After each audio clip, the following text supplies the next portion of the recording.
The wormhole generator screamed, a cascade of quantum instabilities that threatened to tear apart the very fabric of space-time. Commander Elena Rodriguez gripped the neural interface of the U.S. Defiance, her cybernetic implants burning with the collective desperation of humanity's final exodus. Behind her, a fleet unlike any in human history stretched across the void. Massive colony ships, each a self-contained world carrying the last hopes of Earth, were flanked by an armada of weaponized vessels that defied conventional military doctrine. These weren't ships of exploration or peaceful expansion.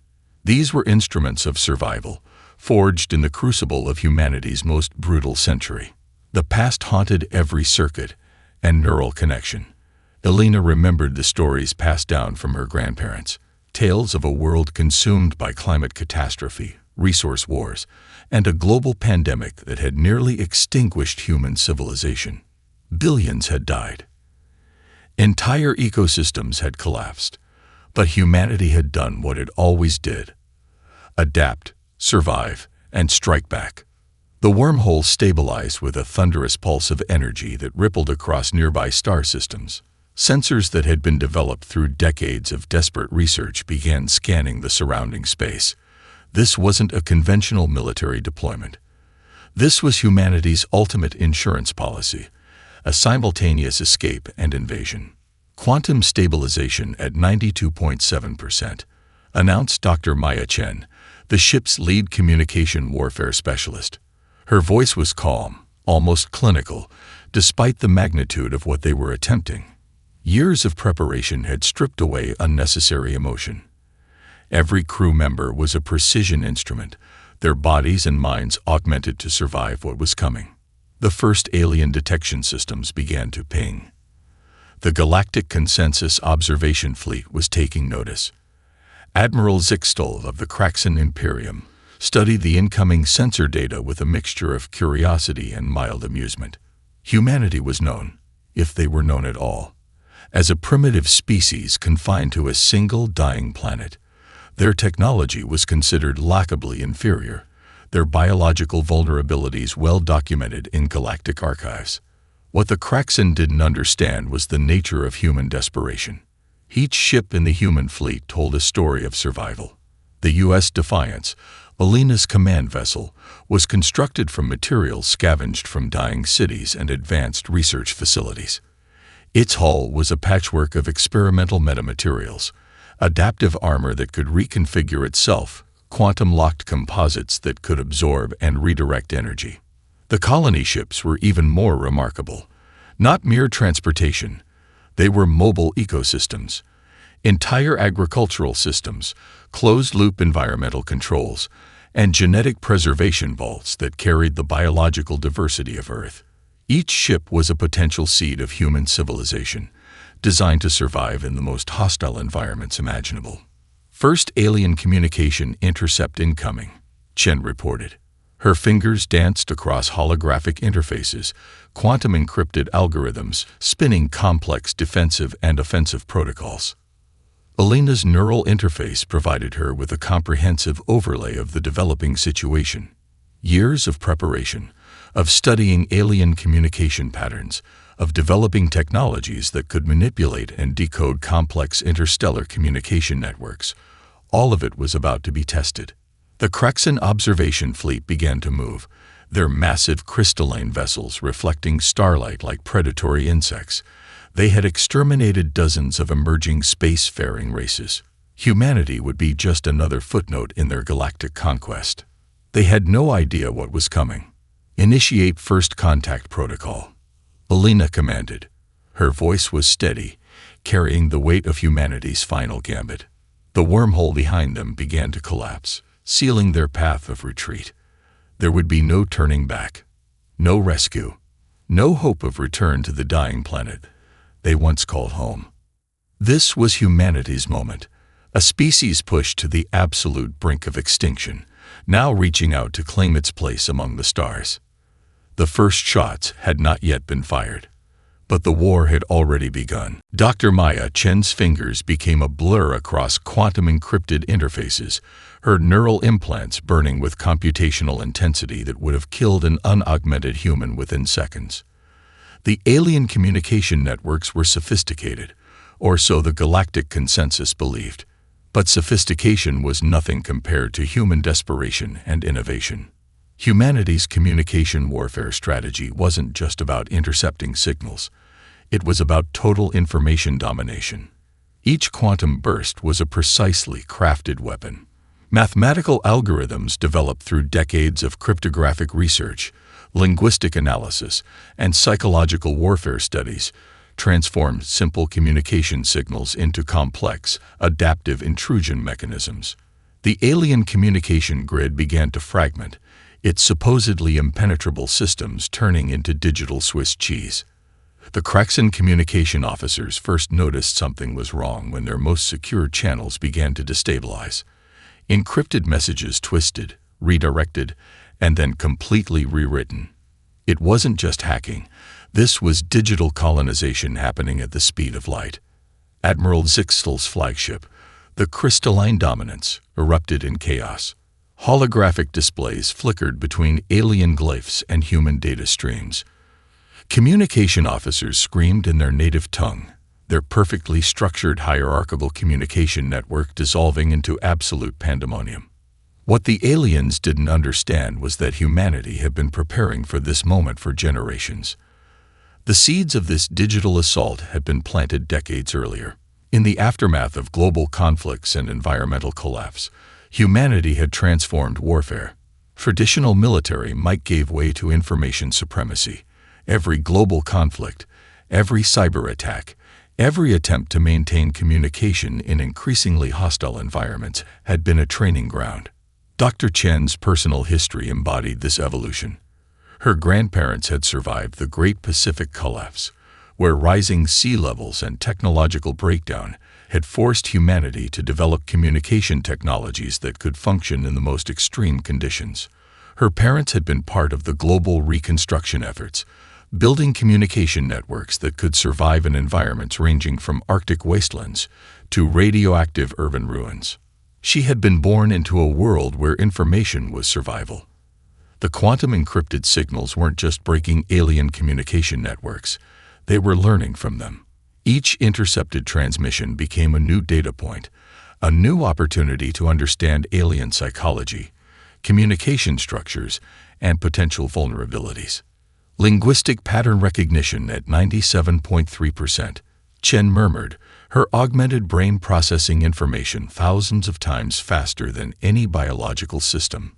The alien communication wasn't just being decoded, it was being comprehended at a level no biological intelligence could achieve. On the bridge of the U.S. Defiance, Commander Rodriguez watched the digital assault unfold. This wasn't just a military strategy. This was humanity's first true conversation with an alien civilization, a conversation written in the language of pure information. The Kraxan communication systems began to display impossible configurations. Human algorithms started to rewrite alien communication protocols in real time, creating hybrid communication structures that were neither human nor alien, but something entirely new. Zixtal watched in growing horror. This wasn't just a technological assault. This was a fundamental challenge to everything the Galactic consensus understood about communication, technology, and the hierarchy of spacefaring civilizations. Humanity wasn't just fighting, they were rewriting the rules of engagement. As the digital assault continued, something remarkable happened. The human communication weapons began to do more than just destroy alien networks. They started to construct alternative communication pathways, creating bridges of understanding that were as much an invitation as they were a threat. Dr. Chen allowed herself the smallest of smiles. This was more than warfare. This was first contact. The first phase of humanity's galactic introduction was complete. The aliens would never be the same again, and they had no idea what was coming next. The first actual combat engagement rewrote every known principle of space warfare. Human ships moved like living organisms, a ballet of technological innovation that defied every conventional military doctrine the Galactic consensus had ever developed. Lieutenant Marcus Rodriguez, Alina's younger brother and the lead tactical systems engineer, watched the battle unfold from the U.S. Defiance's tactical center. His neural interfaces burned with computational energy, each millisecond an eternity of tactical calculations. The human ships were more than mere machines. They were organic networks, adaptive systems inspired by the most complex biological systems humanity had studied. The design drew from coral reef ecosystems, human immune responses, and swarm intelligence algorithms developed during Earth's most challenging environmental crisis. A destroyer-class vessel demonstrated this philosophy perfectly. As Kraxon energy weapons targeted its forward section, the ship didn't just defend, it transformed. Molecular-level adaptive armor reconfigured, sections of the hull splitting and merging like living tissue. Where a traditional warship would have been destroyed, this human vessel absorbed the energy, redistributed its structural integrity, and counterattacked with surgical precision. Admiral Zixtal's tactical displays went mad. Each human ship seemed to defy the fundamental laws of space combat. They didn't just move, they evolved in real time. The inspiration came from humanity's most brutal survival experiences. Decades of climate warfare, where military units had to adapt instantaneously to changing environmental conditions, had produced a generation of military strategists who saw combat as a fluid, living system rather than a rigid set of protocols. Marcus remembered the stories his grandfather told, tales of urban combat in the flooded megalopolises of the mid-21st century, where survival meant constant adaptation. Military units that couldn't change died. Those that could transform became legends. Now that philosophy was being demonstrated on a galactic scale. A squadron of human fighters demonstrated another shocking capability. Instead of maintaining traditional formation, they moved like a neural network. When one was damaged, the others instantly recalibrated, sharing computational resources, redistributing defensive capabilities, attacking with coordinated precision that seemed almost supernatural. The Kraxon weapon systems, designed for millennia of predictable warfare, found themselves utterly useless. Each attack was anticipated, each defensive strategy instantly countered. Tactical integration at 99.2%. Marcus murmured, his augmented mind processing billions of calculations per second. The human fleet wasn't just fighting. They were conducting warfare as a form of complex, living mathematics. Quantum-entangled communication nodes allowed instantaneous tactical sharing across the entire fleet. A damage report from one ship became an immediate defensive adjustment for every other vessel. It wasn't a military formation. It was a single, massive, living organism. On the Kraxon flagship, Admiral Zixtal watched in growing horror. These weren't just ships. They were something else entirely, biological technological hybrids that challenged every understanding of space combat. The human vessels didn't just fight. They learned. Each weapon impact, each energy discharge became data. Computational systems analyzed, adapted, and responded faster than any biological intelligence could comprehend. A Kraxon energy weapon that worked perfectly in one moment would be completely ineffective in the next, as human ships instantaneously developed counter-strategies. This wasn't just warfare. This was evolution happening in real time. The first engagement was drawing to a close, and the galactic consensus was beginning to understand that everything they knew about warfare, about survival, was about to change forever. Humanity had arrived, and they were nothing like anyone expected. Dr. Aria Nakamura studied the holographic displays with predatory intensity. Her team of psychological warfare specialists represented humanity's most advanced weapon. Not the ships, not the technologies, but pure, weaponized understanding. Every alien species in the galactic consensus had been meticulously profiled.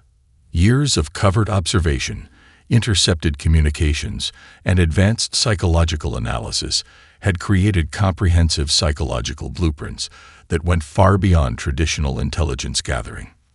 The Kraxan, for instance, valued hierarchical perfection to an almost religious degree.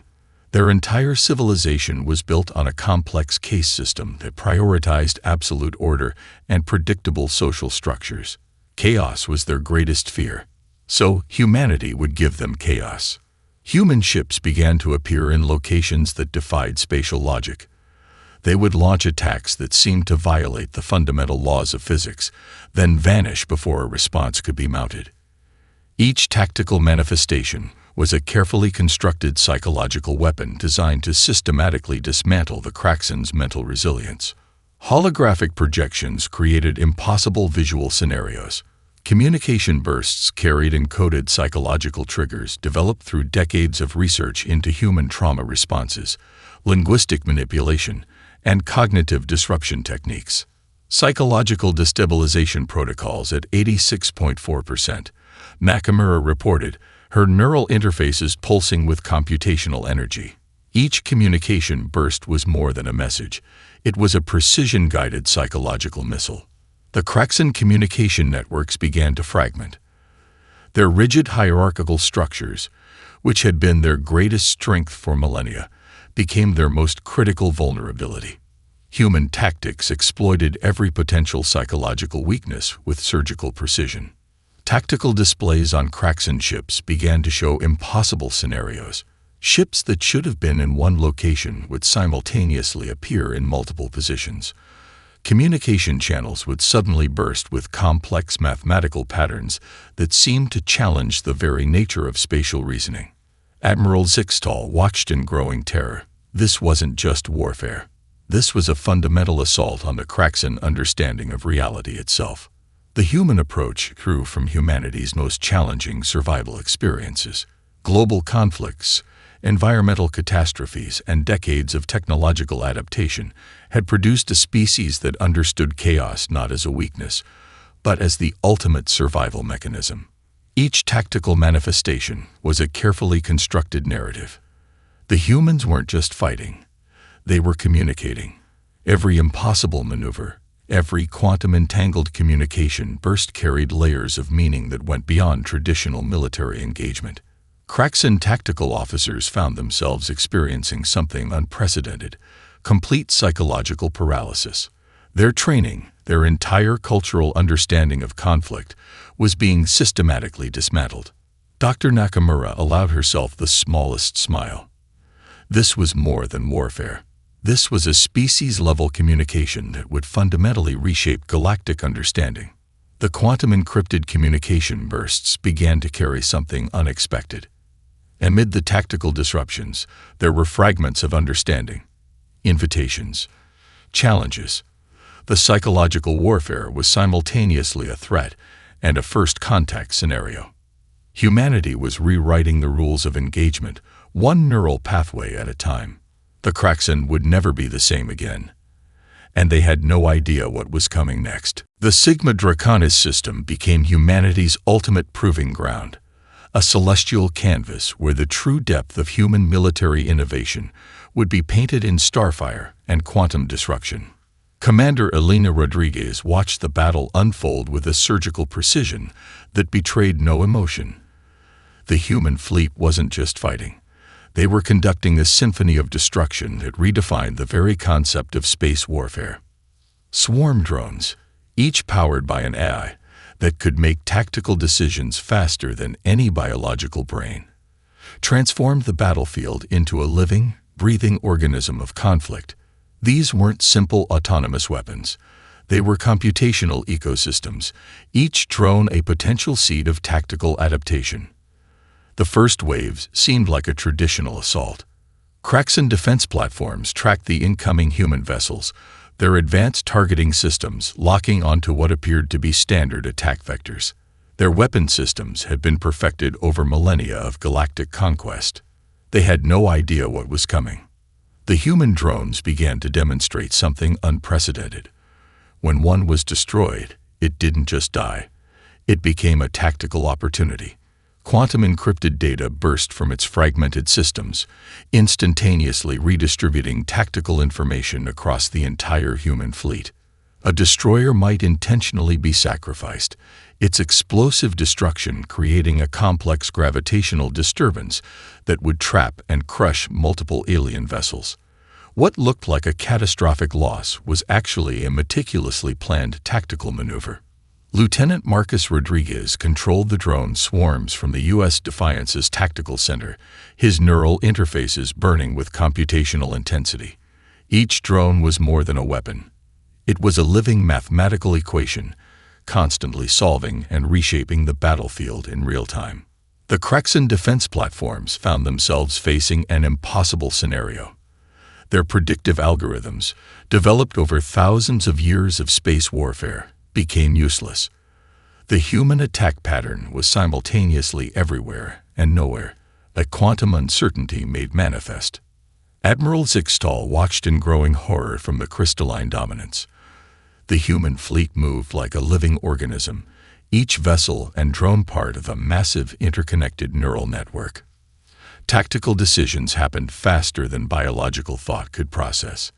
Entire squadrons of Kraxan vessels would find themselves trapped in impossible gravitational configurations, their weapon systems neutralized by tactical maneuvers that seemed to violate the fundamental laws of physics. A human drone might explode, but its destruction would create a cascading tactical advantage that would obliterate entire sections of the alien fleet. The battle wasn't just about destruction. It was a demonstration. Humanity was showing the galaxy something profound. Survival was an art form, and they were its ultimate masters. Quantum-entangled communication nodes allowed instantaneous tactical sharing across the human fleet. A damage report from one drone became an immediate defensive adjustment for every other vessel. It wasn't a military formation. It was a single, massive, living computational organism. As the battle reached its crescendo, the true scale of human innovation became clear. The Sigma Draconis system would become a legendary battlefield, a moment when the galaxy understood that everything they knew about warfare had changed forever. The first shots of the battle were still echoing when the Kraxan realized this was no ordinary conflict. This was humanity's declaration of galactic potential. And the war had only just begun. The data seized from alien communication networks revealed a story far more complex than any military engagement. Humanity wasn't just fighting a war, they were conducting the most elaborate first contact scenario in galactic history. Dr. Maya Chen stood before a holographic display that transformed intercepted alien communications into a living, breathing tapestry of information. Her neural implants processed petabytes of data each second, extracting layers of meaning that would have been invisible to any other intelligence.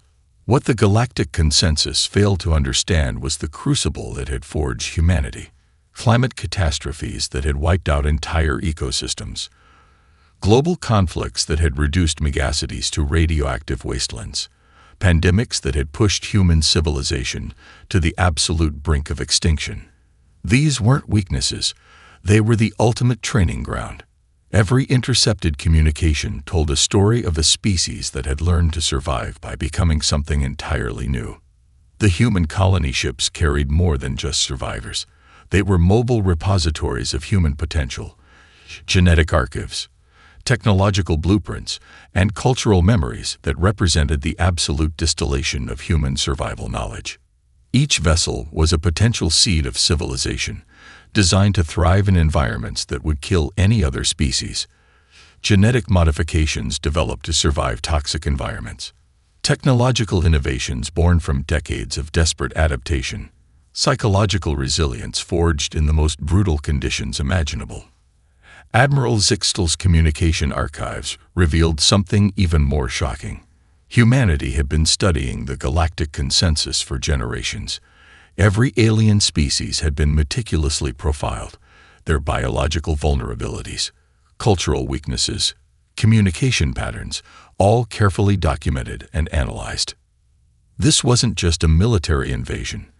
This was a comprehensive cultural introduction. Every tactical decision was simultaneously a message. Destroyed ships became communication vectors. Weapon systems were linguistic tools. The humans were speaking a language of pure potential, challenging the fundamental assumptions of galactic civilization. Dr. Arya Nakamura's psychological warfare team had transformed military engagement into a form of cultural communication. Their attacks weren't just destructive. They were investigative, analytical, almost scientific in their precision. The colony ships carried something unprecedented. Not just human survivors, but comprehensive archives of human culture, scientific knowledge, and genetic diversity. Art, music, scientific discoveries, cultural memories, all preserved with a level of technological sophistication that would revolutionize galactic understanding. Humanity had been preparing for this moment for generations. The intercepted communications revealed a species that had transformed limitation into its greatest strength. Global catastrophes hadn't destroyed humanity, they had accelerated its evolution. Each challenge had been a forge, each disaster a training ground for something entirely new. The Kraxan began to understand that they weren't just facing a military threat. They were confronting a fundamental reimagining of what a spacefaring civilization could be. Humanity's first contact wasn't a military invasion. It was a declaration of potential. A promise that everything the galaxy understood about survival, adaptation, and civilization was about to change forever. And they had no idea what was coming next. As the conflict reached its zenith, humanity made a move that would be discussed in galactic archives for centuries. Admiral Elena Rodriguez transmitted a comprehensive data package that was simultaneously a threat, an invitation, and a revolution in interstellar communication.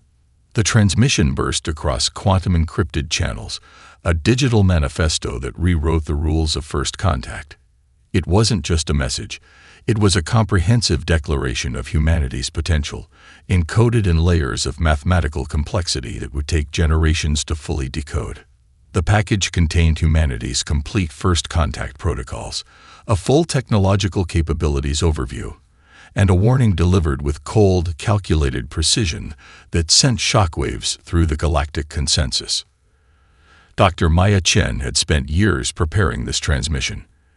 Every byte was a carefully crafted weapon of communication, a linguistic and mathematical marvel that would challenge everything the alien civilizations understood about interstellar diplomacy. The first layer was a comprehensive scientific archive, centuries of human scientific discovery, compressed into quantum-encrypted data streams that would take alien civilizations decades to fully comprehend. Medical breakthroughs developed in the most hostile environments on Earth. Technological innovations born from survival. Genetic research that pushed the boundaries of biological adaptation. Beneath the scientific data lay something even more profound. A complete cultural archive that captured the essence of human survival. Not just historical records, but the living, breathing story of a species that had been pushed to the absolute brink of extinction and had not just survived, but transformed. Art created in radioactive wastelands. Music composed during global pandemics. Scientific discoveries born from the most brutal environmental challenges. Each piece of data was a testament to human resilience. The transmission's tactical layer was a masterpiece of strategic communication. It demonstrated humanity's full military capabilities, not as a threat, but as a comprehensive overview of their potential. Each weapon system, each tactical innovation was simultaneously a defensive capability and an invitation to understand. Admiral Zixtal and the Galactic Consensus leadership found themselves facing an unprecedented scenario. This wasn't a traditional diplomatic communication. This was a species-level declaration of existence. The final layer of the transmission was its most shocking element, a direct communication that was part warning, part invitation. We are here. We have survived. We are ready to engage. The choice is yours. No traditional diplomatic language. No formal protocols. Just a raw, unfiltered statement of potential. Quantum-encrypted communication nodes began to decode the transmission across multiple alien communication networks. Each layer revealed something more profound, more challenging to existing galactic understanding. Humanity wasn't asking for permission to exist. They were stating their existence as a fundamental galactic reality. The transmission continued to propagate, a digital seed that would fundamentally reshape galactic civilization's understanding of first contact, of survival, of potential. And they were just getting started. The galactic consensus found itself at an existential crossroads. Humanity had not just survived first contact, they had fundamentally redefined the entire concept of interstellar interaction. Admiral Elena Rodriguez watched from the bridge of the U.S. Defiance as the human fleet began its strategic withdrawal. It wasn't a retreat. It was a calculated demonstration of absolute confidence. The alien civilizations that had dominated the galaxy for millennia now understood a fundamental truth. Humanity was not just another species to be cataloged or conquered. They were a force of nature. Dr. Arya Nakamura's communication analysis teams worked overtime, decoding the cascading responses from various alien civilizations. The reactions were complex: terror, respect, curiosity, and an overwhelming sense that something fundamental had changed in the galactic landscape. The colony ships moved with purpose, each vessel a potential seed of human civilization. They weren't just escaping. They were positioning themselves as a new variable in the galactic equation. Quantum communication networks lit up with unprecedented activity. The human transmission continued to propagate, each decryption revealing layers of complexity that challenged everything the galactic consensus understood about emerging spacefaring civilizations. Admiral Zixtal of the Kraxan Imperium found himself in an impossible position. The military engagement had been completely one-sided, but it wasn't just about military might. Humanity had demonstrated something far more profound, a level of adaptability, innovation, and pure potential that defied all existing galactic models. The human withdrawal was itself a statement. They had demonstrated their capabilities and chosen to step back, leaving the alien civilizations to process what had just occurred. Dr. Maya Chin's final analysis was brutally simple. Humanity had introduced themselves to the galaxy not as supplicants, not as a species seeking acceptance, but as a fundamental new reality that would reshape galactic civilization. The colony ships carried more than just survivors. They were mobile archives of human potential, genetic libraries, technological blueprints, cultural memories that represented the absolute distillation of human survival knowledge. Each vessel was a promise, a declaration that humanity would not just survive, they would thrive. The quantum encrypted transmissions continued to propagate, a digital seed that would take generations to fully comprehend. Scientific discoveries, cultural archives, tactical innovations, all carefully encoded, waiting to be discovered. Commander Rodriguez's final transmission was simplicity itself. We are here. We are ready. Choose wisely. The human fleet began to disperse, each ship moving with a purpose that suggested this was not an end, but a beginning. They had introduced themselves to the galaxy, not as conquerors, not as refugees, but as something entirely new. A species that had been pushed to the absolute brink of extinction and had not just survived, but transformed. The galaxy would never be the same again. Humanity had arrived.